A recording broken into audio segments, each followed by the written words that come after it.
terutamanya apabila melibatkan kanak-kanak dan remaja. Di Malaysia, statistik menunjukkan peningkatan kes kemurungan, kebimbangan dan gangguan emosi dalam kalangan generasi muda. Hari ini, kita akan meneroka trend ini mengenal pasti faktor utama, kesan jangka panjang dan mendengar pandangan pakar serta pengalaman mereka yang terkesan.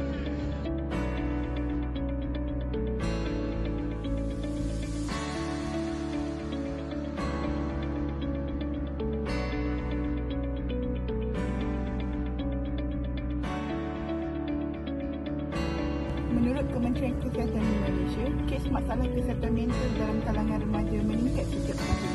Antara faktor yang dikenal pasti termasuk tekanan akademik, pengaruh media sosial, cabaran keluarga dan kekurangan sokongan industri.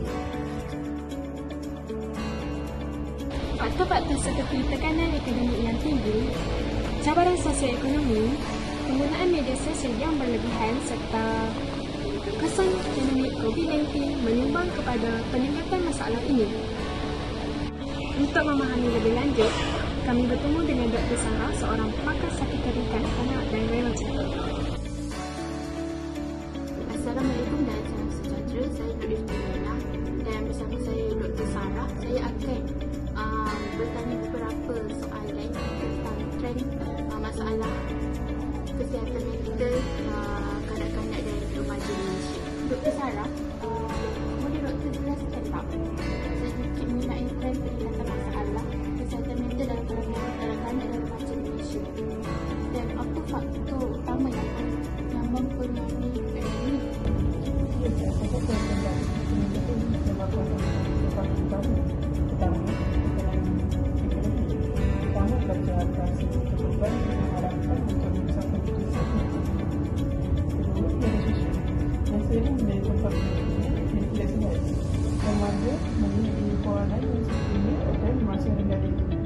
Dr. Farah, adakah faktor keluarga juga merupakan penting? Sudah tentu, cabaran seperti masalah ekonomi, perceraian atau kehilangan keluarga semasa pandemik menambah tekanan emosi pada mereka. Tambah kanak-kanak dan remaja juga menghadapi masalah mencari sokongan emosi untuk di rumah. Dr. Sarah, boleh doktor jelaskan tak kesan jangka panjang jika masalah ini tidak diatasi oleh masyarakat kita? Kesan jangka panjangnya boleh menjadi serius seperti kelainan kronik, masalah kehidupan diri, kecenderungan mencederai diri atau risiko gangguan mental yang lebih berat apabila dewasa. Mereka mungkin mengalami masalah dalam pendidikan, kerjaan dan hubungan sosial yang boleh dikisahkan oleh aktiviti hidup mereka secara menyeluruh. Cikgu Nura, sebagai seorang ibu, apakah cabaran utama yang anda hadapi dalam menangani kesihatan mental anak-anak? Kadang-kadang kita fikir anak-anak baik je, tapi sebenarnya mereka sedang membelit. Sebagai ibu, saya cuba peka terhadap perubahan tindakan laku anak saya dan sentiasa menggalakkan mereka berkongsi perasaan. Ali, sebagai remaja, bagaimana media sosial mempengaruhi perasaan anda dan bagaimana anda mengatasinya? Kadang-kadang saya rasa rendah diri melihat orang lain di media sosial yang lebih berjaya dan lebih bahagia. Ia buatkan saya rasa tertekan untuk kelihatan sempurna. Tapi lepas berjumpa dengan kaunselor, saya belajar cara mengurangkan masa di media sosial untuk beri tumpuan pada diri sendiri. Masalah kesihatan mental memberi kesan besar kepada kehidupan remaja. Mereka mungkin kehilangan minat dalam pelajaran, menghadapi kesukaran untuk fokus di sekolah dan mula menjauhkan diri dari keluarga dan masyarakat. Jika tidak ditangani, mereka berisiko tercicir dalam pendidikan dan kehilangan potensi masa depan. Kesan ini bukan hanya mempengaruhi kanak-kanak dan remaja secara individu, malah boleh melibatkan keluarga dan masyarakat. Kehilangan potensi masa depan mereka adalah satu kerugian pada negara. Kesedaran dan sokongan masyarakat sangat penting dalam menangani isu ini. Terdapat pelbagai organisasi seperti Befrienders Malaysia dan Pusat Kesihatan Mental Malaysia yang menyediakan kaunseling dan bantuan. Ibu bapa, guru dan masyarakat umum perlu memahami pentingnya kesihatan mental dan menyokong generasi muda. Melalui pendidikan, sedaran dan akses kepada sokongan mental, kita boleh membantu mencegah masalah ini daripada berterusan.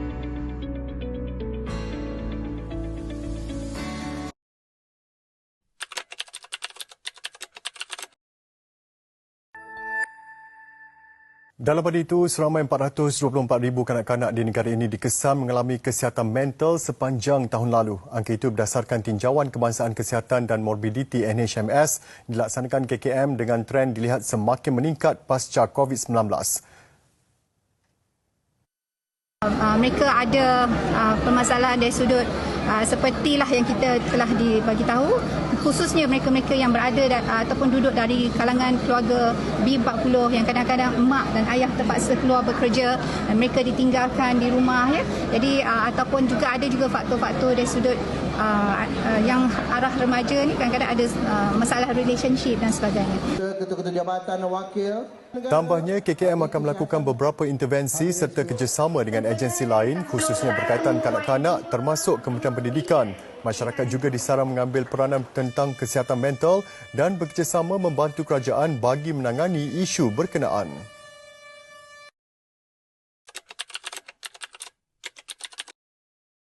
Dan soalan last sekali, boleh doktor terang.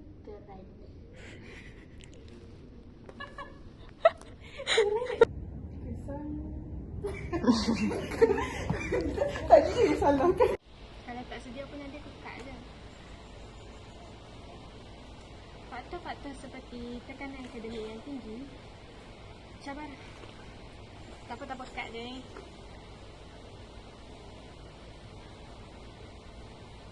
Faktor-faktor seperti tekanan akademik yang tinggi, cabaran sosial ekonomi, penggunaan media sosial yang berlebihan serta ini dah okey dah.